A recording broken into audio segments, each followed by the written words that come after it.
اس رات جو واقعہ پیش آیا اسے سن کر آج بھی انسان کے دل میں خوفن خدا پیدا ہو جاتا ہے۔ ہمارے نبی پاک نے 1400 سال پہلے ایک ایسی بات فرمائی جو آج کے انسان کو سوچنے پر مجبور کر دیتی ہے۔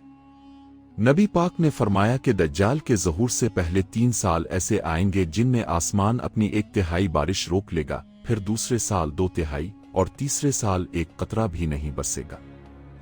زمین اپنی فصلیں اگلنا بند کر دے گی، جانور مرنے لگیں گے، انسان بھوک سے بلکنے لگیں گے، مگر یہ صرف جسمانی بھوک نہیں ہوگی۔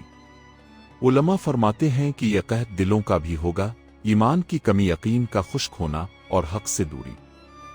جب انسان کا پیٹ خالی ہو اور دل بھی خالی ہو تب دجال آئے گا، روٹی اور جھوٹی امید لے کر، اور تھکے ہوئے لوگ اس کے پیچھے چل پڑیں گے۔